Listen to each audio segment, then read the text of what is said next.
За та бүхний энэ өглөөний амгалан айлтгая. Байгаль орчин аялал жуулчлалын яамнаас өнөөдөр хэвлэлийн хурал бас зарлаж олон нийтийн сүлжээгээр зохион байгуулалттайгаар манай яамтай холбоотой болон надтай холбоотой мэдээллүүд цацагдж байгаа учраас та бүхэндээ бас тодорхой бодтой мэдээллүүдийг өгье гэж өнөөдөр хэвлэлийн хурал зарлаж байгаамаа. За ингээд хамгийн ихний асуудал бол Монгол Улсын аялал жуулчлалын салбарыг хөгжүүлэхэд энэ засгийн газар ер нь байгаль орчин аялал жуулчлалын яам ямар бодлого, ямар арга хэмжээ, ямар шийдвэрүүдийг гаргах вэ? Сүүлийн 25 жилд Монгол Улсын аялал жуулчлалын салбар ер нь хэрхэн яаж хөгжсөн, эдийн засгтаа ямар үр өгөөжтэй байсан гэдэг асуудлыг ярих зорилготойгоор өнгөрсөн 7 хоногт эдийн засгийн байнгын хороогоор аялал жуулчлалын салбарыг ямар түвшинд байгаа асуудлыг улсын хурлын байнгын хороогоор хэлсэн. За цаашдаа төрөөс болон засгийн газраас улсын хурлаас ямар дэмжлэг тусалцааг үзүүлж ер нь ямар бодлого шийдвэрүүдийг гаргавал аялал жуулчлалын салбараа илүү түлхүү хөгжүүлж эдийн засгтаа орлого олдог ийм салбар болох вэ гэдэг асуудлыг бол ярилцсан. За энэ үеэр өгсөн мэдээллийг бас буруу тушаа ойлгож олон нийтийн мэдээллийн сүлжээгээр ийм буруу тушаа мэдээллүүдийг бол цацаж нийгэм бас талцуулах, хуваах, зохион байгуулалттай ийм асуудлуудыг бол хийсэн учраас энд бас тайлбар өгөө гэж бодсон юм. За ер нь бол Монголын аялал жуулчлалын салбар нь нэг 54 мянган хүн одоогийн байдлаар ажиллаж байгаа. Зуны саруудаа удирдлын чанартай орлого олдог. За 2016 онд Монгол оронд нэг 404 мянган жуулчин ирсэн. За манай эдийн засгт нэг 312 сая $, орлогыг оруулсан. За аялал жуулчлалын энэхүү орлогын өгөөж нь олон хүнд жигд тарж очдог. Өөрийн онцлогтой. Тийм учраас аялал жуулчлалын салбарыг утаагүй өгүүлбэрлэл гэж нэрлэж байгаа. Ажилгүйд ядуурлыг бууруулахад хамгийн бодиттой хувь нэмэр оруулж байгаа гэж үздэг. Ийм салбар. За ингээ 90 оноос хойш бол аялал жуулчлалын салбар маань нэг тийм бодлоготойгоор хөгжиж болж чадсангүй зөвхөн хувийн хвшлийн аж ахуй нэгжүүдийнхээ нуруун дээр хөгжлийн үйл явц нь бол өрнөж эхэлсэн. За ингээд өнөөдөр яагаад ер нь хөгжидгүй юм бэ? Яагаад Монголын аялал жуулчлалыг 400-аас 500 мянган жуулчин ирэхээс өөрөөр хүн ирж чаддгүй вэ гэдэг асуудалд бол дүгнэлт хийх шаардлагатай гэж эдийн засгийн байнгын хороо манай их хурлын гишүүд бол ярьсан. Тэгэхээр монголчууд бүгдээрээ ярьдаг. За бид нар ганцхан хүрэн эдийн засгтаа байх юм уу? Уул уурхайн салбраас л орлого олдог ийм улс хэвээрээ байгаад байх юм уу? Эдийн засгаас солонгоруулах уу? Цаашдаа яаж энэ Монгол улсад хүмүүс ажилтаа орлоготой байж ажилгүйд ядуурлыг бууруулах ийм чиглэлээр тодорхой алхмуудыг хийх шаардлагатай вэ гэж ингэж үздэг. За энэ бодлогын хүрээнд бол өнөөдөр аялал жуулчлалын салбарын өрсөлдөх чадварыг бол дээшлүүлэх, эдийн засагт өгөх өгөөжийг нэмэгдүүлэх, за нөгөө талаас эдийн засгаас солонгоруулах гол бас салбар байна гэж ингэж үзэж байгаамаа. За тийм учраас дэлхийн аялал жуулчлалын байгууллагын зүгээс ч гэсэн өнөөдөр 2015 оны байдлаар дэлхийн нийтээр 1.3 тэрбум хүн аялал жуулчилсан ийм судалгаа гарсан байгаа. За энэ 1.3 тэрбум хүний 120 сая нь хятадын аялагчид гадаад улс орнуудад зорчин 125 тэрбум $, гадагш зарцуулсан гэсэн ийм судалгаа гарсан.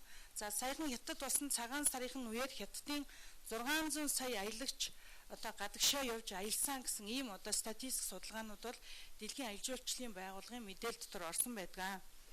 За энэ их жуулчид Монгол улсад ирдэггүй гэвэл бас үгүй юм аа. Монголд ирэх хятад жуулчдын тоо бол сүүлийн жилүүдэд улам бүр буурсан. За тийм учраас манай аялал жуулчлалын газрын дарга энэ талаарх том мэдээллүүдийг бол та бүхэндээ дэлгэрэнгүй танилцуулж өгнө гэж ингэж бодож байгаа. За ингээд ер нь цаашдаа бид нар энэ аялал жуулчлалын салбараа хөгжүүлэхэд ямар дөрвтэй бодиттой арга хэмжээнүүдийг авч хэрэгжүүлэх шаардлагатай вэ гэдэг асуудлын талаар бол яам тодорхой бодлого хөтөлбөр боловсруулан ажиллаж байгаа. За энэ талаар бас би тодорхой мэдээллийг та бүхэндээ өгөө гэж бодож байна. Эдийн засгийн байнгын хорон дээр энэ асуудлыг ярьсан гол шалтгаан нь бол ер нь цаашдаа бид нар энэ хүрэн эдийн засгаас яаж татгалзах вэ гэдэг асуудал дээр л ирээдүйн хойч үедээ ихтлхийгээ бүрэн бүтэн үлдээж өгөх хэрэгцээтэй байна л гэж үзэж байгаа. Уулын толгой болгоно очиж ухаж төнхөөд За тэгээд малн бичих газаргүй хүн уух ундны усгүй болчихвээ дээ. Энэ их дэлхийдээ бид нар ер нь юуг үлдээж өгөх вэ гэдэг асуудал бол Монгол төрийн бодлогын анхаарлын төвд байх ёстой гэж боддог. Тэр тусмаа би өнөөдөр байгаль орчин аж үйлчлийн сайдын албыг эрхэлж байгаа хүний хувьд бол энэ асуудал дээр нэлээд хатуу байр суурьтай байгаа. Би өнгөрсөн жил та бүхэндээ хил мэдээллийн хурал хийж бас зарлж исэн орхон голтой холбоотой асуудлаар ер нь бол бид нар өнөөдөр энэ гол горих мөрөн бохирдож гэн гэл энэ сэдвийг нэг бүүн болсон үед нь манай хэвлийнхэн бас сошиалоор эсвэл олон нийтийн сүлжээгээр ингээл баахан зураг тавиал ярьдаг. Яг ямар хүн ямар бодит тусцаа дэмжлэгийг үзүүлж юу хийх гэж байгаа гэдэг асуудлаар хин ч хизээч энэ асуудалд анхаарлаа хандуулж ярьдаггүй. Тэгээд төрийн зүгээс энэ аж ахуйн нэгжүүдийн үйл ажиллагааг хаах мэдээж одоо эрсдэлтэй олон шийдвэрүүд гарна.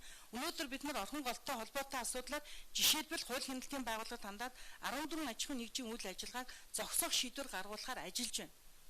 Одоо ингээл дахиад алтны сезоны удирдал эхлэн энэ үед үнэхээр гол горих мөрнийг бохирдуулж байгаа бол бид нар энэ асуудлын зогсоё. Оронд нь бид юу хийх ёстой вэ? Монголын ард түмэн амьдрах хэрэгтэй. Эдийн засгаа өсөх тэлэх хэрэгтэй. Бид нар ямар бодлогыг авч хэрэгжүүлэх хэрэгтэй. Бид нар аж үйлчлийн салбараа хөгжүүлье. Энэ бол бидэнд орох хамгийн том орлого. Уг дэцэс бидэнд үлдээж гисэн энэ байгалийн сайхныг энэ үзэсгэлэнтэй газруудаа бид нар үзье гэж байгаа дэлхийн олон нийтэд яаж сурталчилж, яаж энэ хүмүүсийг татаж орлого олдог болох вэ гэдэг ийм одоо чиглэлийн ажлыг хийж байгаа маа.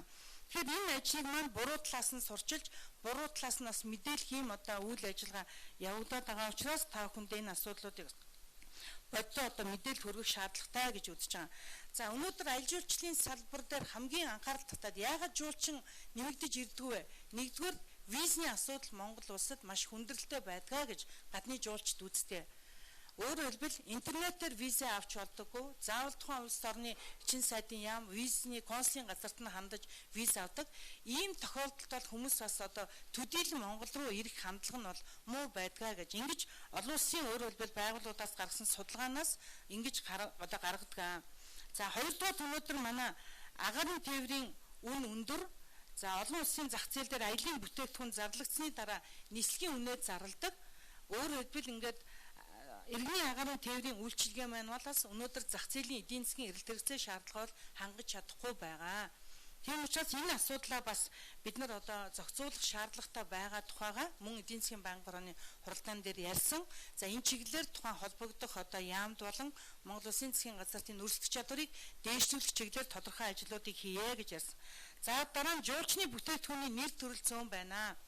Өөр хоорондоо ялгаа багтаа өндөр одоо үнэтэй аж үйлчлийн зах зээлд өрсөлдөх чадварыг бодвол нэлээд бууруулж байна. Тийм учраас Монгол орныг зорин ирж байгаа хүмүүст одоо төрөл бүрийн үзэх харах зүйлч хомс байна гэж ингэж ярьдаг. Тийм учраас Монгол Улсын засгийн газраас энэ одоо 3 жилдээ 3 газар дээр онцгой анхаарлаа хандуулж бас төрийн зүгээс дэмжлэг үзүүлж аж үйлчлийг хөгжүүлье гэсэн бодлого тодорхойлсон. За нэгдүгээр Улаанбаатар хотыг аж үйлчлийн үүд хот болгож хөгжүүлэх шаардлагатай гэж бид нар үзэж байгаа. За энэ бол нэгдүгээрх одоо санал нь. Хоёрдугаар өнөөдөр хүсэгл орчмын одоо байгалийн аж үйлчлийг хөгжүүлэх чиглэлээр Монголын төр засаг тодорхой асуудлуудыг шийдэх шаардлагатай байна гэж ингэж үзэж байгаа. Өнөөдөр тэр хавьд одоо зарим нэг газар нь заман дутуу байгаагаас нуураа болон иргэдийн одоо зорчих дотоодын болон гадаадын жуулч зорчих тэр боломж болоод бас нэлээд хүндрэлтэй байдал үүссэн. За нөгөө талаас их замбраагүй одоо олгосон газар зөвшөөрлгүй буусан одоо аж ахуйн нэгжүүд өнөөдөр 34 байгаа. За ингээд сая бид нар хүсгэлд ажиллаад өнөөдөр энэ одоо зөвшөөрлгүй 10 гэр бариад модон жорлонтой тэгээ аялжуулч хөгжүүлж байна гэд Монголын аялжуулчны салбарын одоо нэр хүндийг унгадаг хариуцлагагүй ийм одоо бизнес эрхэлж байгаа хүмүүстэй хариуцлага ярина. Илүү өндөр чанга одоо стандартыг тавиад энэ стандарт шаардлагыг хангасан аж ахуйн нэгжүүд үйл ажиллагаагаа явуулах тэр боломжийг олгоно гэж ингэж үзэж байгаа. За 3-дугаарт бид нар Хинтийн аймаг руу аж үйлчлийн нэг бүсийг бий болгоё. Өнөөдөр бид нар эзэн Чингис хааныг маань дэлхийд даяараа одоо ярьдаг. Энэ улсыг зорж тэр хүний нэрээр ирж үзхийг хүсдэг. За мөн одоо энэ Чингис хаан гэдэг өвөө маань хаан төрсөн, ямар газар нутаг төрсөн, үнэхээр очиод сонирхё гэд үзэж харах юу ч байхгүй. Энд өнөөдөр Монголын төрийн зүгээс, хувийн хвшийнхний зүгээс ч гэсэн хийсэн бодтой алхмууд бол хомс байгаамаа. Тийм учраас энэ асуудал дээр онцгой анхаарлаа хандуулна гэж одоо манай яамны зүгээс үзэж Монгол Улсын засгийн газраар энэ одоо саналуудаа бол оруулаад ярьж байгаамаа. Тийм учраас бид нар энэ Монгол ирэх жуулчдыг одоо аль болохоор хөнгөлттэй боломжтой байдлаар нэг 6-аас 9 сарын хооронд 3 сарын дотор Монголд жуулчин ирж байгаа. Энэ 3 сар дотор л бид нар жилд орох орлогоо олоод авчих тийм боломжийг бүрдүүлмээр байна л гэж үзэж нэлийн одоо зоригтой шийдвэрүүдийг Монголын төрийн зүгээс гаргах ийм одоо асуудлыг шийдвэрлэхээр хөөцөлдөж байгаамаа. Тэгээд аль жуулчлалынхаа салбарын хөгжил сул байгааг манай аль жуулчлалын компаниуд бол маш ихээр ярьдаг. Тэгээ ийм тусцаа дэмжлэгүүдийг л төрийн зүгээс бидэнд үзүүлж өгөөч гэдэг санал хүсдийг тавьдаг. Асуудлуудыг бид бол ер нь одоо нийлүүлж шийдвэрлэхийн төлөө ажиллаж байгаа гэдгийг энэ донцлон хэлхийг хүсэж байна. За ингээд би та бүхний асуултанд хариулах журмаар ингээд ярилцж байна. За ETA-ээс 2 асуулт байна. Нэгдүгээрт нь хятадын жуулчдыг визгүй оруулж ирнэ гэдэг агуулга бүхий зүйлийг таныг ярьсан гэж цахим ертөнцөөр яваад эргээд энэ асуудалтай холбоотойгоор нийлээ шүүмжлэл газар авлаа. Тэгэхээр яагаад энэ яриа гарах та ийм зүйл ярих ч юм уу те үндэслэл бий болсон гадаад хэргийн сайд бол таныг буруу ойлгосон байлаа гэж тайлбарлаж илээ л. Хоёрдугаарт нь болохоор таны тэр нөгөө албан өрөөндөө гитар тоглож байгаа зураг гарлаа шүү дээ. Энэ дээр хүмүүс арх согтууруулгундаа уусан байсан үгүй байсан гэх мэтэр маргалдаж байна. Тэгээ янз янзаар хүмүүс байр сууриа бас илэрхийлж дүгнэлтээ хэлж байна л. Хамгийн гол нь яагаад энэ зураг олон нийтэд ингэж анхаарал татсан юм бэ гэхээр төрийн албаа хаагч тийм ээ төрийн төшөө хүн төрийн сүлднийхээ хажууд төрийн тогныхаа хажууд ингээд арх согтууруулгундаа ч юм уу хэрэглээд иж болдгийм үү? Эсвэл та хэрвээ энэ тохиолдолд арх согтууруулгундаа хэрэглээгүй байсан бол ер нь ингээд албан өрөөндөө иймэрхүү үйлдэл гаргах нь зөв юм уу те гэдэг талаас нь хүмүүс харж үзээд янз бүрээр хүлээж аадах шиг юм те төрийн албан хаагчийн төрийн хүний хариулсан гэдэг асуудал дээр л энэ дээр баярмаа ёс зүй гэдэг дээр л ETV хүмүүс эмзэглээд ах шиг байна л да. За баярлалаа баярмаа би хариулъя. Би харин бас энэ мэдээллийг хараад за би чиний 2 дугаар асуултнаас хариулж дараагийн асуултыг маргад хариулчихна. Би бас өөрөө гайхчлээсэн л да. Тэр зургийг гаргаж тавихаар нэгдүгээр төрийн албан өрөө ерөөсөө биш. Одоо би өнөөдөр амьдралдаа худлаа ярихыг хизээч хүсдэггүй. 20 жил улс төрд явж байна. Тэгээ өнөөдөр нэгдүгээр ордны өрөөч биш, байгаль орчин аял жуулчлалын яамны өрөөч биш. Өнөөдөр одоо миний одоо байгуулсан сургууль дээр би охиныхоо өрөөнд ороод амралтаараа сонгуулийн өмнө одоо авсан нэг тийм зургийг гаргаж тавьсан байсан. Би ямар хүн тавьсан, ямар хүн тэнд орж ирээд зураг би тэнд одоо ямар ч аригтаар суусан, ямар ч үйл явдал болоогүй. Зүгээр ингээд ер нь бол ядарсан үедээ ч юм уу эсвэл нэг чөлөө цагаараа бол би гитар тоглох дуртай. Энийгээ бол одоо би улс төрч болцсон гэд хизээч орхихгүй. Тэгэл одоо хаанч тоглодог. Надад олон ч гитарны цуглуулга байдаг. Бас тэрийгээ тоглохч дуртай. Ядарсан үедээ ч баг гитараа тоглоод 2 дуу аялцсан надад арай илүү тийм ирч хүч энерги өгдөг. Тэгээд тэр өрөөнд орж ирчээ зураг дарахт нь битгий зураг дараа гэж би ингэж яг хаалт хийсэн.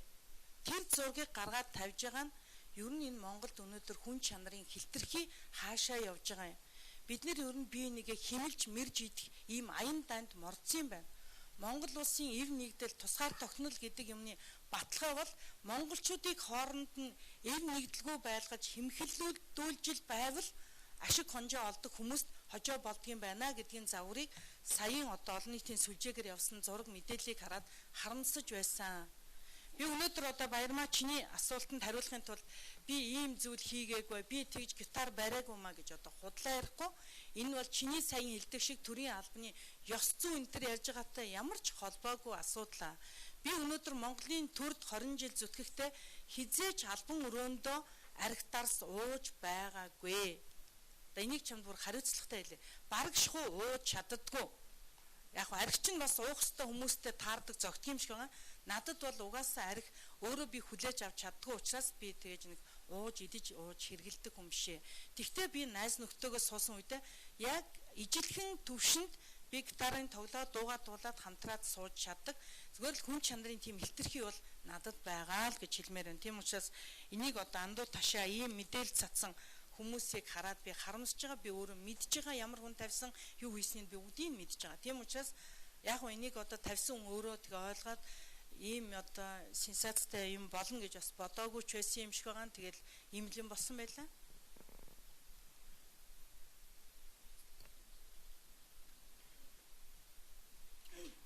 За тэгэхээр ер нь бол 2016-аас 2020 оны засгийн газрын үйл ажиллагааны хөтөлбөрт бол маш тодорхойгоор хөрш орнуудтай хил орчмын аялал жуулчлалыг хөгжүүлэх чиглэлээр хамтран ажиллаж аяллаа бүтээгдэхүүн үйлчилгээ маршрутыг хөгжүүлэх талаар бол ингээд тусгасан байна.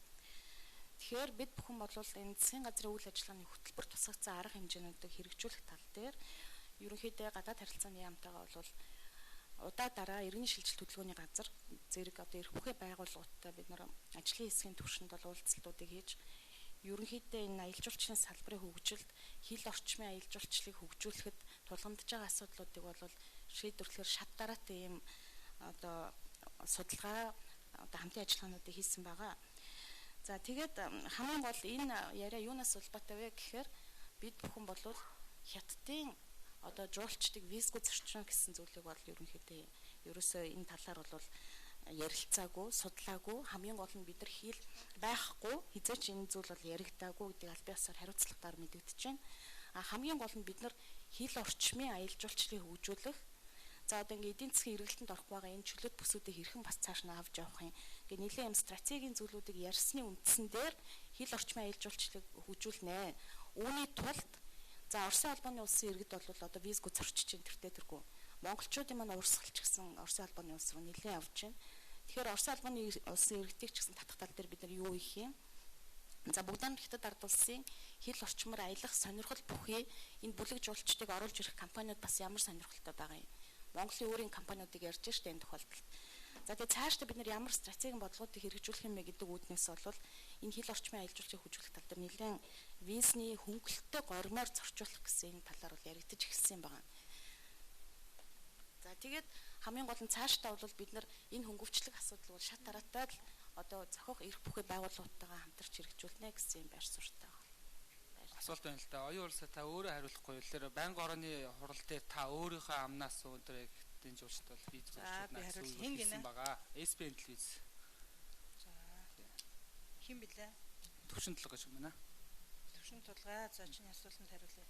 Ер нь бол аялал жуулчлалын салбарыг хөгжүүлэхэд хил орчмын аялал жуулчлалыг хөгжүүлэх шаардлагатай байна гэдгийг аймаг орон нутгийн удирдлагууд байгаль орчин аялал жуулчлалын яамтай гэрээ хийхдээ санал болгож байгаамаа. Өөрөөр хэлбэл Дорнодын хилээр орж ирээд Дорнод аймгийг үзгэсэн жуулчид Улаанбаатарт ирж виз аваад тэгээд аялдаг ийм одоо хүнд сурталтай ийм одоо аялал жуулчлалын бүтээгдэхүүн байх нь бол төвөгтэй байна. Тийм учраас бүлэг жуулчдыг орж ирэхэд нь визний хөнгөлөлт үзүүлэх энэ асуудлыг шийдвэрлэх талаар гадаад яам, манай яамтай хамтран ажлын хэсэг байгуулан ажиллаж байна. Эдийн засгийн байнгын орон дээр яг ингэж хариулсан. Бүлэг жуулчдыг орж ирэх асуудлаар гадаад яам, манай яам хоёр хамтран ажиллаж байна. За энийг яаж одоо тэр хөнгөлтийг үзүүлэх вэ гэдэг асуудал дээр онцгой анхаарлаа хандуулах. За нөгөө талаас энэ бүлэг жуулчин гэдэг бол аялал жуулчлалын мэргэжлийн байгууллагуудад дамждаг нарийн зохион байгуулалтаа хөндлөнгийн хяналтын эм тогтолцоог хэлж байгаа.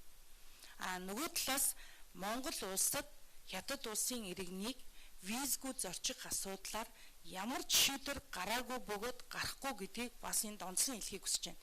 Тэгэхээр ингэж өөрөөр хэлбэл монголчуудыг талцуулах, хуваах нөгөө талаас нь гадаад харилцаанд маш эмзэг ийм сэдвийг ингэж их нийтийн одоо мэдээллийн хэрэгслүүдээр цацаж байгааг нь бас буруу гэж боддгоо. Тийм учраас энийг бас ингээд олон нийт ч гэсэн анхааралтай харж байгаа хууль хяналтын байгууллагууд энийг анхааралтай харж байгаа. Тийм учраас бид нар хэлж ярьж байгаа үг болгоныхоо төлөө хариуцлага хүлээх. Тэгэхээр өнөөдөр Монголын аялал жуулчлалын салбарыг бүлэг жуулчин орж ирдэг хөнгөлөлтийг өгөхгүйгээр бид нар хөгжүүлэх боломж байхгүй байна гэдгийг яриад байгаа нь ийм л учирт. Тэгэхээр энэ асуудал дээр одоо үргэлжлүүлээд гадаад яам, манай яам хоёр шийдвэр гаргаж хамтран ажилланаа. Нэг асуулт байна.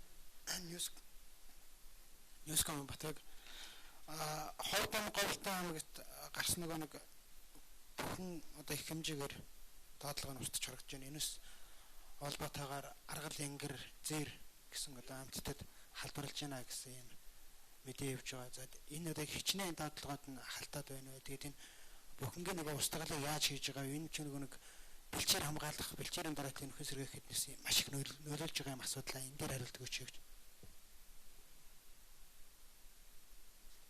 За онцгой байдлын ерөнхий газар манай байгаль орчин аялал жуулчлалын яам хамтарсан ажлын хэсэг Говьалтай Ховд аймагт яг одоо ажиллаж байна. За ер нь бол бүхэн одоо өнгөрсөн оны тооллогоор нэг 10-аас 14 мянга гэж тоологдсон байдаг. За сая энэ одоо өвчин гарснаас хойш нэг 3 мянга гаруй одоо бүхэн үхэж өргөцсөн гэсэн ийм тооцоо судалгаа гарсан. За олон улсын байгууллагуудын бас чинжээчд ирж аймаг орон нутагт нь бас ажиллаж байгаа. Цаашдаа энэ өвчин бол малаас халдварлсан мялзан өвчин. За энэ өвчнг устгах чиглэлээр ямар арга хэмжээ авах вэ гэхээр энэ одоо бүхэн бол бүгдээрингийн тариад вакцинжуулаад энэ өвчнийг илааршуулах тийм боломж бол байхгүй. Тийм учраас өнөөдөр орж гарч байгаа нүүдэл гарцууд дээр постууд тавих, тэрийг хориглох ийм арга хэмжээнүүдийг авч аль болохоор хязгаарлалтын бүсийг бий болгоод онцгой байдлын ерөнхий газар манайх хоёр бол ажиллаж байна. За мэрэгжлийн хяналтын байгууллага бас ажиллаж байгаа. За ингээд одоо бол яг ажлын хэсэг өнөөдрийн байдлаар орон нутагт бол ажиллаж байгаа. Нэгэд асууч энэ дээр уучлаарай. Энэ нөгөө засгийн газраас шийдэж өгсөн санхүүжилт нь бас газар дээр очиагүйгээс болоо жоохон хүндрэлтэй байна гэж тухайн орон нутгийн хүмүүс ярьсан байсан. Энэ тал дээр бас тайлбар өгөхгүй юу? За би энэ асуултанд хариулъя. Өмнөх асуултан дээр бас нэмээд хариулчихад сая Юскомын Батбаярын асуултанд гарлаа. Аргал янгэр гэж дурддаг чинь тэр асуудал огт байхгүй. Зөвхөн бүхэнгийн асуудал яригдж байгаа. Тийм. За тэгээд одоогийн байдлаар бол Говьалтай аймгийн Дарив Хөхмөрч Шарга сум, Ховд аймгийн Дарив Чандан суманд бол ажлын хэсэг гарсан ажиллаж байгаа. За мөн манай байгаль орчин аялал жуулчлалын яамны байгаль хамгаалагч нар болон мэрэгжлийн хяналтын байцаагч нар за онцгой байдлын ерөнхий газрын ажилчид за орон нутгийн бас онцгой байдлын дайчилгааны үеэрээ бас нэмж тоолсон байдлаар нийт 160 гаруй хүмүүс нэг газар нэг аймаг дээр одоо ажиллаж байгаа. Өөрөөр хэлбэл мөн Ховд аймаг Говьалтай 160 орчим. За энэ тоол мэдээж эрчимжүүлсэн байдлаар арга хэмжээ авч ажлын хэсэг манай Дэд Сайд бот хоёр болон онцгой байдлын ерөнхий газрын дарга Бадрал генерал за мөн манай яамны хүрээлэн орчин нутгийн удирдлагын газрын дарга Даваасан тэргүүтэй албаны хүмүүсээр ахлуулсан эрчимжүүлсэн ажлын баг ажиллаад энэ ажиллаж байгаа дайчилгаа ус орон нутгаас нэмэгдээд энэ тоол нэмэгдэж байгаа. За халдварлалт дарахаагүй байгаа тийм өртөөгүй байгаа тэр газруудыг бид хэвээр авч үлдэхээр Шарган говийг хамгаалтанд авч онцгой 24 цагийн постууд ажиллаж байгаа. Мөн хоёр аймаг тус бүрт онцгой цэгүүд дээр постууд ажиллаж байгаа. За засгийн газрын тогтоол гарсан байгаа. Энэхүү арга хэмжээг шуурхай арга хэмжээ авч шийдвэрлэх зорилгоор санхүүжилтийн асуудлыг бас шийдсэн байж байгаа.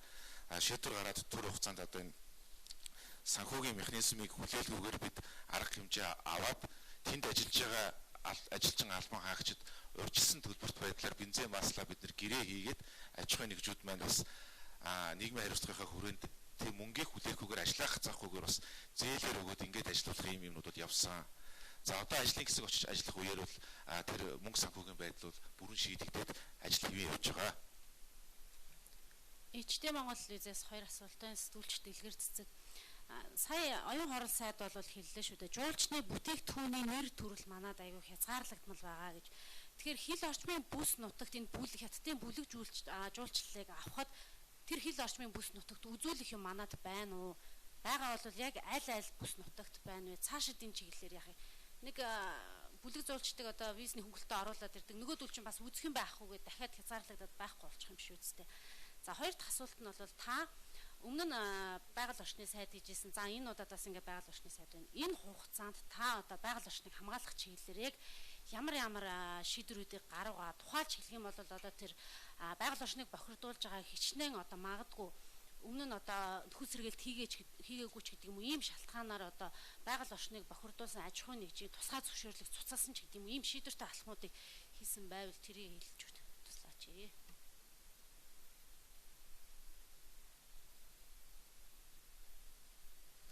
За дэлгэр цэцэгтээ ер нь бол санал нэг байна. Яг Монголд ирсэн гадаадын жуулчин юу үздэг юм бэ? Юу үзэх гэж ирдэг юм бэ гэж. За хил орчмын аялал жуулчлалын одоо чиглэлээр орж ирж байгаа жуулчид бол Монголд орж ирээд за тухайн одоо аймаг сум орон нутагт байгаа нэг халуун аршаан амралтын газар намраад за тэгээд нэг аймгийн төөрн тойрч хідэн дэлгүүрээр нь ордог гэж байгаа. За ер нь бол нэг иймэрхүү маягтай аялаад нэг юм уу 2 өдөр аялаад тэгэл гараа явж. За Ирээн хотод энэ аялал жуулчны хөнгөлөлтийн одоо виз бол бас өмнө нь үйлчилж байсан юм аа. Энд чинь шинэ яригдж байгаа зүйл ерөөсөө биш. Бүлэг жуулчид одоо Ирээнээр орж ирээд буцаад ингээд замын үдээр орж ирээд буцаад гардаг байсан байна. Энэ үед бол тэд нар нэг өдөр тойрч тэнд одоо дэлгүүр зах үйлчлэгээний байгууллагуудаар үйлчлүүлчихэл тэгэл өдөртөө автобусаараа буцаад гараа явчихдаг. Тэгээ ийм одоо аялагчдыг бүлэг жуулчд гэдэг байгаа байхгүй. Манай Монгол улсд орж ирж байгаа бүлэг жуулчдын ерөөсөө л орж ирж байгаа үйлдэл нь энэ.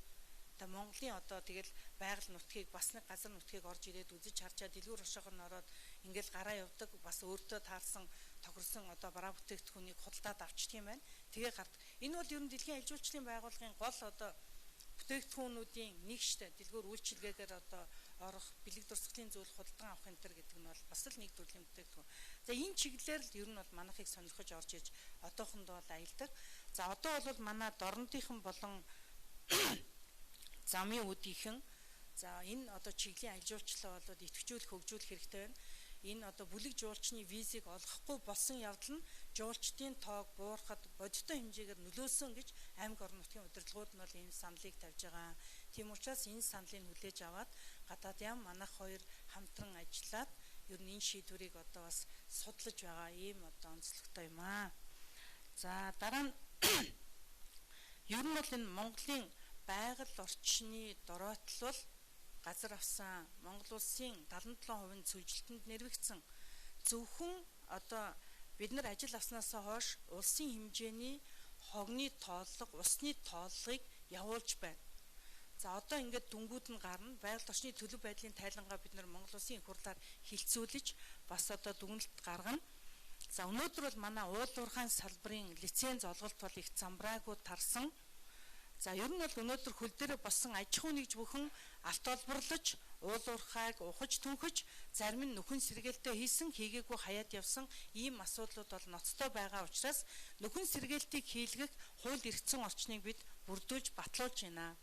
Тухайн сумын засаг дарга өөрөө шийдвэр гаргаад нөхөн сэргээлт хийх төлбөрийг авдаг байсан одоогийн энэ журмыг бол бид өөрчлөөд нөхөн сэргээлтийн мөнгийг боддог олон улсын стандарт аргачлалаар дөрвөн журмаа боловсруулад аж ахуй нэгжүүдэд тавих шаардлага бол өндөржүүлнэ. За нөгөө талаас өнөөдөр Монгол улсад цэвэрлэлтэнд нэрвэгдэж байгаа одоо гол их үүсвэрийн цаана уур амьсгалын өөрчлөлтийн нөлөөлөл маш хүчтэй явж байна. Олон гол горих мөрөн ширгэж хатаж байна. Зөвхөн 100 аймагуудад явуулсан тооллогоор 200 гол горих мөрний 120 нь хатаж ширгсэн гэсэн ийм судалгааны дүн энэ жил гарсан байна. Тэгэхээр өөрөөр хэлбэл байгаль уур амьсгалын өөрчлөлт маш хүчтэй явагдаж байна. Энэ бол бас одоо уулуурхаагаас эсвэл хэн нэгэн хүний буруутай үйл ажиллагаанаас биш байгаль их дэлхийн маань өөрөө хит их халж байгаа дулаарч байгаа энэ нөхцөл байдлуудтайгаа үүдэлтэйгээр олон одоо асуудлууд гарч байна. Тийм учраас бид нар олон улсын байгууллагуудын гэрээ конвенцэд нэгдэх гадаадын төсөл хөтөлбөрүүдийг татан оруулах, байгаль орчны чиглэлийн холбогдох хууль дүрмүүдэд нэмэлт өөрчлөлтийг оруулах, хамгаалах, хариуцлага тооцох асуудлыг хуульчилж өгж байна. За өнөөдрийн байдлаар одоо хууль хяналтын байгууллагуудтай хамтран ажиллах гэрээ хэлцээрүүдийг бид хийсэн. За цагдаагийн ерөнхий газар, ерөнхий прокурор за энэ байгууллагуудтай бол бид нар энэ байгаль орчны гэмт хэрэгтэй тэмцэхтэй холбоотой асуудлуудаар гэрээ хэлцээр байгуулж энэ одоо эзэмгүй орхигддог энэ Монгол төрийн бодлогын толгоон дээгүүр давж гიშгдэг энэ аж ахуй нэгжүүдийнхаа үйл ажиллагааг дахин шалгуулж байгаа. Тийм учраас энэ асуудлууд дээр бол нэлээд одоо дөрвтэй бид нар арга хэмжээ авнаа. Тийм учраас бид түрүү хэлсэн орхон гол дээр үйл ажиллагаа явуулж байгаа 14 нэгж одоо байгууллага за энэ аж ахуй нэгжүүдийн үйл ажиллагааг бас нэлээд хянах шалгах за эрүүгийн хэрэг үүсгэн дахин шалгах үйл ажиллагаа бол явагдаж байгаа. Иймэрхүү мэтлэнгээр дандаа эзэн холбогдчдоо одоо хамааралтай байгаа хэрэгүүдийг шалгаж эзэн тогтоолгож тэр байгаль орчны нөхөн сэргээлтийг хийлгэх арга хэмжээнүүдийг бол авах болно гэж үзэж байгаа. Дахиад нэмээд ганцхан асуулт асууж. Сая засгийн газар алт 2 хөтөлбөрийг баталсан шүү дээ. Тэгэхээр энэ дээр магадгүй одоо мэдээж хаа болонгууд алт 2 хөтөлбөрт хамрагдаад одоо үйл ажиллагаа эхэлжээ гэсэн сонирхол бол аж ахуйн нэгжүүдэд байгаа. Урьдчилан сэргийлэх чиглэлээр магадгүй журамд ямар зүйлүүдийг тусгаж өгж байгаа вэ? За Монгол Улсын засгийн газраас алт хоёр хөтөлбөрийг хэрэгжүүлэх одоо хөтөлбөр батлагдсан. Энтэй холбоотойгоор бас тодорхой одоо талбай, лицензүүдийг аж ахуйн нэгжүүд бас авах, за олборлт хийх ийм ажиллагаанууд бол эхлэх баг. За хамгийн түрүүнд тавих бидний эхний шаардлага бол нэгдүгээр хуулийн хүрээнд, хоёрдугаар нөхөн сэргээлтийнхээ төлбөр зардлыг байршуулад 100% байршуулад тэгээд үйл ажиллагаагаа явуулах тэр боломж болцоог нь бол хангаж өгөх шаардлагатай гэж үзэж байгаа. Мэдээж эдийн засаг хүндэрсэн байгаа энэ цаг үед бол энэ одоо төрлийн бизнесүүдийг хийхээс өөр бол арга байхгүй. Тийм учраас хамт яригдах одоо хамгийн гол асуудал нь бол нөхөн сэргээлт хариуцлагатай уулуурхайг эрхлэх асуудлыг бол бид нар хуулийн хүрээнд тавьж шаардаж ажиллах болно гэж бодож байгаа. Үндэсний мэдээ сонноос нэг асуулт байна. Одоо энэ нөгөө таныг нэг одоо ингээд доромжлоод одоо ингээд энэ сошиалаар буруу мэдээлэл тараах хүн байгаа шүү дээ. Энэ нөхдөд ер нь хариуцлага тооцохгүй мó одоо ингээд яваад байгаа ингээд хүмүүс ингээд муулчаал ингээд яваад байгаа улсууд ингээд байгаад байгаа байхгүй юу? Энэ нөхдүүдтэй нөгөө хариуцлага тооцож байгаа юм байхгүй. Тэгэл давраад дахиад нөгөө улсуудаа дахиад ингээд муулаад явж идэг. Тэгээ энэ зүйлийг та мэдж байгаа гэдэг тэгсэн, ярьж байгаа гэдэг тэгсэн. Тэгээд энэ зүйлүүдийг бас өөрийг нь бас тэгж нэг бас таны бас амссан тэр зүйлийг бас өөрт нь ингэж амсуулах бас нийгмийн тэр нэг муухай улсуудыг бас нэг тийм муухайгаар нь өөрийг нь бас нэг тийх хариуцлага тооцох тийм зүйл байгаа юу? Бас тэгээ одоо энэ хянаж шалгах гэдэг энэ асуудлууд бас яригдж байгаа гэдэг чинь тэр уул уурхайн компаниудтай тий. Тэгээ тэр зүйлүүд бол одоо ингээд сэтгүүлчдээс бол жоохон хол байгаа шиг байна. Энүүнтэй ингээд бас хамтарч ажиллах бас тэрүүнийг бас энэ ард нийтээр бас мэдчих шаардлагатай. Тэнд хэдэн нөхдүүд бол одоо ингээд ажиллаад явцсан тэр газар бол аль хэзээ байхгүй болцсон л гээд идэг. Тэгээд тэрүүнийг бас олон нийтэд ингээд харилцуулдаг одоо хүрэгдэг улсууд бол одоо ингээд сэтгүүлч хэвлэлийнхэн байгаа. Эднэртэйгээ ингээд ойр ажиллаа ингээд хамтран ажиллах юм зүйлүүд бас байдаг юм болов уу гэж энийг талаар тодорхойлох гэсэн. Хин гэлээ мэдээ, үндэсний мэдээ. Нар мандах.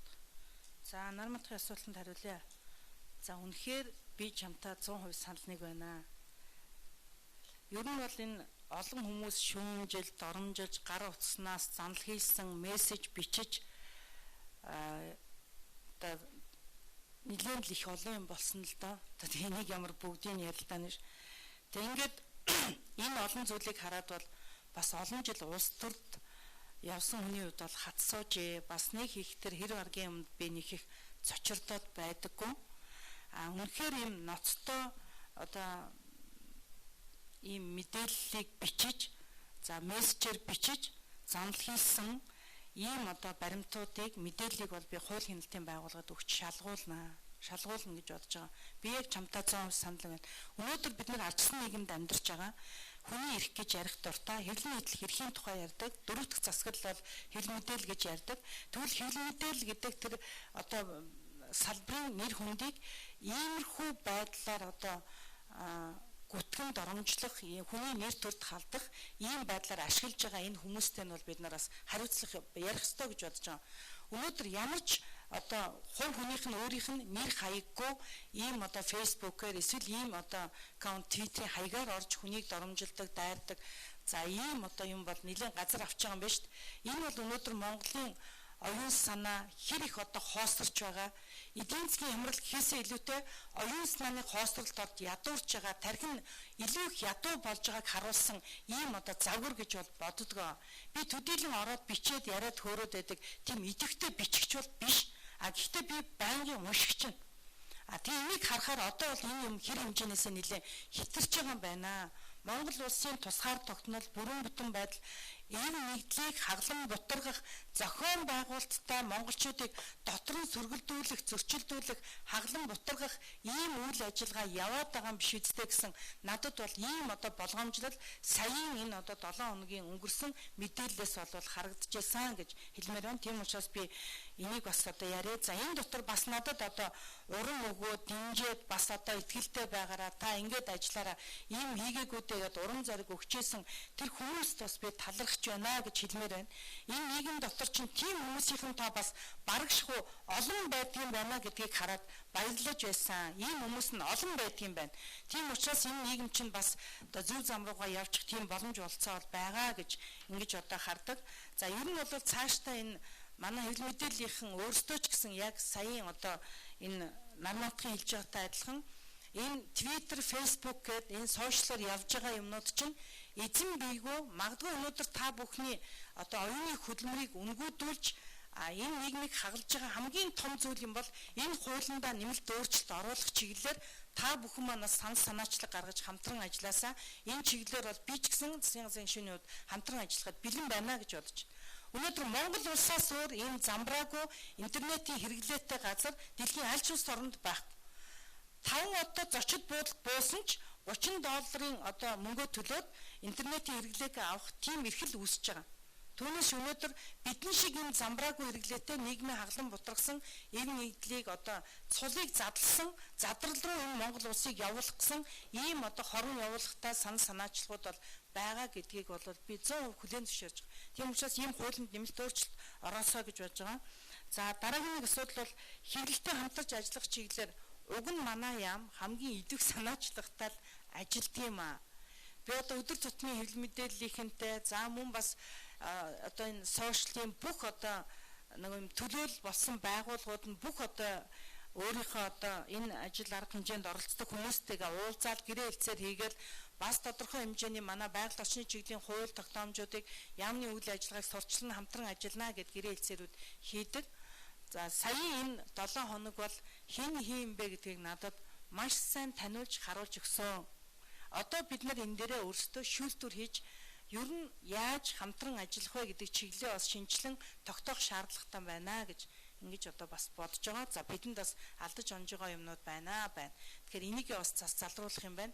Би уул нь бол өөрөө хэл мэдээллийнхэнд бол илүү их нээлттэй байдаг. Одоо улс төрч гэж өөрийгөө боддог. Надад нэг нууж хаагаад одоо худлаа яриад байх юм байдгүй. Би энэ төрд 20 жил зүтгэхдээ худлаа ярьсан, хулгай хийсэн, эсвэл одоо улсын төсвийн хөрөнгийг хэдэн тэр бумаар нь аваад идээд уудсан, эсвэл одоо завшигдсан ийм одоо үйл ажиллагаа арга хэмжээнд бол огт оролцож байсангүй. Би сонгогчдын энэ ард түмний эрх ашигыг дээдэлж Монголын төрд одоо илүү шудраг байх юмсан, илүү нээлттэй байх юмсан, итгэлийн дааж Монголын төр зүтгэх юмсан гэж бодсон энэ одоо итгэл сэтгэлээрээ бол ажиллаж байсан. Тийм учраас цаашдаа ч гэсэн энэ зарчмаа барьж бол ажиллана гэж бодож байгаа. Тийм учраас би хэвлэлийнхэнтэй бол хамтран ажиллах чиглэлээр илүү нээлттэй ажиллана гэж бодож байгаа. Тодруулъя. Сайдаа олон нийтийн телевиз бүлэг жуулчин гэдгийг яг хэдэн хүнийг тооцож ойлгож байгаа. Хоёрдугаарт нийт одоо жилд ирдэг жуулчдын хэдэн хувь нь бүлгээрээ ирдэг. Хоёрдугаар засгийн газрын төвшөнд энэ визний хөнгөлөлтийн асуудлыг хэдийд одоо бас авч үзэн шийднэ гэсэн чигтэй байна. Түрүүнд нь энэ хөнгөлөлтөө нөхцлөөр визээр зарцуулах асуудал засгийн газар ямар нэг шийдвэр гаргалуу би бас сайн санахгүй саяхан нэг шийдвэр гарч ирсэн санаад байна. Бүлэг жуулчдын асуудал. За ер нь бол урд нь 2013 оноос эхэлж нэвтрүүлсэн юм байлээ. Бүлэг жуулчныг хил орчмын аялал жуулчлалын үнэмлэх гэдгийг олгоод тэгээд 2013 оноос эхэлж нэвтрүүлсэн. Хятад улс өөрсдөө бол энэ одоо хөрш орнуудтай аялах эрх бүхий нөгөө аялал жуулчлалынхаа компаниудад хил орчмын аялал жуулчлалын үнэмлэхийг олгоод эхэлсэн юм байлээ. Тэгэхээр энэ нь бол 2013 оноос эхэлж нэвтэрсэн. За нэг удаагийн зориулттай энэ үнэмлэхийг олгодог. За энэ үнэлэхээр бол манайх одоо Оросын холбооны улс, Мянмар, Вьетнам, Лаос, Хойд Солонгос зэрэг улсуудад зорчих боломжтой гэж хятад бол өөрсдөө энийгээ тодорхойлсон байгаа. А манайд бол нэг орж иж байгаа бүлэг жуулчдыг 15-аас 30 хүртэл хүний тоонд байгаа жуулчдыг бүлэг жуулчтай гэж одоо үзэж нэрлэдэг юм байна. За ингээд энэ бүлэг жуулчдаар бол орж иж байгаа хүмүүст тэмдэгтийн хураамжийн дагуу Монгол улсад бол нэг виз олгох хураамжийг чөлөөлөх ийм асуудлыг л шийдэх гээд байгаа. Визний хураамжийг олохгүй бүлэг жуулчинд нь олгох, тэгээ визээ дарна, визгүй зорчуулах тухай асуудал ерөөсөө байхгүй юм дэж. Визтэй бүлэг жуулчин орж ирээд гарахтаа нэг хүн байхгүй байх юм бол бүлэг жуулчдыг бүгд нь гаргадаггүй. Бас ийм хатуу дүрмтэй. Өөрөөр хэлбэл 15 хүн орж ирчээд 14 болоод гарнаа гэд хил дээр очих юм бол 11 хүн орж ирээгээд ингээд зогсооч. Тэгэхээр энэ бол бас хатуу шалгууртай шаардлагатай мэрэгжлийн байгууллагууд эрх үхий одоо зөвшөөрөл авсан ийм одоо аялал жуулчлалын компаниуд нь энэ үйл ажиллагаагаа эрхэлдэг учраас цаашдаа нөгөө тэр бусдын эрх ашгийг хохироочно гэж үздэг учраас бүлэг жуулчин дээр бол нэлээд хатуу хяналттай ийм үйл ажиллагаа явдгийм байна лээ. Тийм учраас энэ асуудлыг одоо цаашдаа бид нэр одоо ажлын хэсэг байгуулагдсан ажиллаж байгаа. За урд нь бас Монгол улсын одоо засгийн газраас замын үеийн шалган нэвтрүүлэх фондоор 2014 онд 5936 жуулчин орж ирсэн аялсан байдаг. За 2015 онд бол 13914 хятад жуулчид аялсан байдаг. Энэ үнэлгээр нэвтэрч байсан хятад жуулчдыг 16-ны 2 сараас эхэл зогсоосон. За энэ бол нөгөө Монгол улсад АСЕАН-ын уулзалт болохтой холбоотойгоор энэ үед энэ шийдвэрийг гаргаж зогсоосон юм байлээ. Тэгэхээр энэ асуудлыг эргэж сэргээх тухай асуудлыг л боловсруулж ярьж байгаа. Энэ бол ерөөсөө шинэ зүйл бас биш байсан гэдгийг энд онцлог хэлхийг хүсэж байна. Хил орчин аялал жуулчлалыг одоо ингээ хөгжүүлэх сонирхолтой орон нутгийн үеийг хичнээн аялал жуулчлалын кампани байгаа. Тэгэхээр биднэрт бол яг аймгийн засаг даргын тамгын газар болон байгаль орчин аялал жуулчлалын газраас бол энэ мэдээллүүдийг бол өгүүлсэн. Одоогийн байдлаар бол яг хил орчимд үйл ажиллагаа явуулах сонирхолтой нэг 20-оос 30 аж ахуйн нэгж бол яг байна. Хамгийн гол нь өмнө нь бол яг бичгтийн бомб, аршаан сүмбэр, замын үд энэ бомбуудаар л энэ практик туршлага бол байгаа. Ерөнхийдөө Дорнод аймгаар буюу аршаан сүмбэрийн бомбтор бол их бурхан цогцлборыг үзэх сонирхолтой тэр цаатлын хятад жуулчд нэлээд байна. За тэгээ мэдээж хэрэг буур нуур замын үдээр орж ирж байгаа жуулчд бол ерөнхийдөө одоо манай хамрын хийдгээд энергийн төв гарцсан байна. Түрүүн бас асуужсэн тэр бүтээгдэхүүний тал дээр тийм ээ. Тэгэхээр одоо бол бид нэр тиймэрхүү нөөц болцоонд бас байна л да яг байгаа зүйл дээр болтуудад бичгтийн бомбтор орж ирэх сонирхол бүхий бүлэг жуулчд бол ерөнхийдөө ядаж нэг алтан уг харж ихсэн юм сонирхолтой хэлэгчд бол нэлээд байдаг. Тэгээ ерөөсөө байгаа л манай байгаа одоо энэ сайхан тогтцол бүхий байгалийн сайхан нэг л одоо онцлог болгож байна л да. За баярлалаа. Монгол дахиад нэг ганц асуулт асууж. За 1990 оноос хойш бол мэдээж уул уурхай эрчимцэн. За энэ хугацаанд өнөөдрийг хүртэл Монгол улс нийт хичнээн төгрөгөөр хэмжигдэх хэмжээний одоо байгаль орчинд дороотчод байна. Тийм үнэлгээ гарсан байгаа болоо жишээ нь. За одоо бол тийм наривчсан тоо хэлж болж чадахгүй байгаль орчны төлөв байдлынхаа тайланг Монгол улсын их хурлаар байгаль орчин аялал жуулчлалын яам удахгүй хэлцүүлнэ.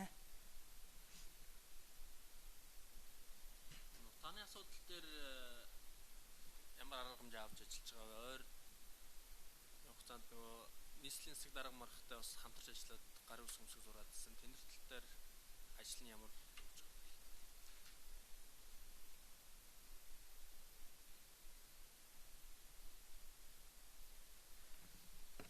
За ер нь агарын бохирдлыг бууруулах чиглэлээр яамны зүгээс бол тодорхой арга хэмжээнүүдийг нийслэлийн засаг даргын тамгын газартайгаа хамтран зохион байгуулж байгаа. За энэ асуудлын хүрээнд бид нар нэгдүгээр Монгол Улсын засгийн газраас цахилгааны шөнийн тарифыг тэглэснтэй холбоотой асуудлыг сурталчлах. За өөрөөр хэлбэл айл өрхүүд, гэр хорооллын айл өрхүүдийг цахилгааны тарифыг тэглэснтэй холбогдуулан дулаан алдагдлыг бууруулах, агарын бохирдлыг бууруулахад зориулсан энэ халаалтын техник технологиг ашиглах энэ сурчлагыг бол нэлээд хийж байна. За ингээд бид нар 65 аж ахуйн нэгжийг хамруулсан үзэсгэлэн зохион байгуулсан. За энэ үзэсгэлэн дээр өнөөдөр гадаадаас импортоор болон Монголын дотоодын аж ахуйн нэгжүүдийн хийсэн бүтээгдэхүүнүүдийг бол танилцуулсан. За энэ ажиллагаа бол нэлээд одоо гайгүй явагдсан. За энэ ажиллагаагаа бид нар бас цааш нь үргэлжлүүлэхийн тулд Улаанбаатар хотын 3 дүүрэгт үзэсгэлэн байгуулж одоо аж ахуйн нэгжүүд тэнд үзэсгэлэн бүтээгдэхүүнүүдэд тавиад сурчлах ийм боломжийг болоос олгоно гэж үзэж байгаа. За агарын бохирдлын хяналтын мониторингийг хийх асуудлыг байгаль орчны иргэний зөвлөлтөй хамтран төрийн байгууллагатай хамтран зохион байгуулж байгаа. За ингээ 21 машинаар одоо шар хувцастай идэвхтэн байцаагч нар ажиллаад энэ агарын бохирдлын чанарт хяналт тавьж байгаа. За энэ ажил бол 2 сарын 2-ны өдрөөс эхлүүлсэн. Энэ ажил бас нэлээд идэвхтэй сайн явах юм боломжтой байгаа гэж бид нар бас үзэж байгаа. За дараагийн нэг асуудал бол бид нар агарын бохирдлыг бууруулах үндэсний хөтөлбөрийг боловсруулж байна. За энэ хөтөлбөрийн хүрээнд бид нар ерөн цааштай Монголын төр засаг агарын бохирдлыг бууруулах чиглэлээр үе шаттай ямар арга хэмжээнүүд авах вэ гэдэг асуудлыг тодорхой одоо заасан үндэсний хөтөлбөрийг батлуулна. За энэ ажлаа бол 2 сарын 20 гэхэд бид нар эцэслэн батлуулна гэсэн ийм одоо даалгавартай ажиллаж байна. За дараа нь бид нар агарын бохирдлын эсрэг санг байгуулах ажлыг зохион байгуулж Монгол улсад өнөөдөр мөрдөж байгаа байгаль орчны чиглэлийн хууль тогтоомжийн хэрэгжилтийг сайжруулах шаардлагатай гэж үзэж байгаа. За энэ ажил бол нэлээд одоо бас тодорхой түвшинд хийгдээд одоо бид нар улсын хурал засгийн газарт бол өргөн барихаар бэлтгэж байгаа. За цаашдаа өнөөдөр энэ айл иргэдийнхээ амжиргаанд одоо өөрчлөлт гаргах энэ үн тарифыг тэглэсэн боломжийг манай иргэд 100% одоо хүлээж авч бас ашиглах тийм нөхцөлийг бид нар бүрдүүлж өгмөр байна. Тийм учраас бид нар олон нийтийн мэдээллийн хэрэгслүүдээр бас сайн одоо туршлагыг хэрэгжүүлж байгаа аж ахуй нэгж за мөн бас иргэдийн одоо амьдралаа хэв маягаа өөрчилсөн сайн загваруудыг бас харуулъя. Өнөөдөр Монголын төрөөс гаргаж байгаа энэ олон тэрбум төгрөгийн дэмжлэг тулцаа гэдэг бол агаарын бохирдлыг бууруулахад хувь нэмрээ оруулна гэж одоо бид бас үзэж байгаа. Тийм учраас энэ зорилттой бүлэгт рүү чиглэсэн энэ одоо асуудлуудыг бас шийдэх чиглэлээр бид нар иргэний нийгмийн байгууллага энэ одоо хяналт хийж байгаа байгууллагуудтайгаа хамтарч бол нэлээд анхаарал тавьж одоо ажиллахаар ажиллаж байна.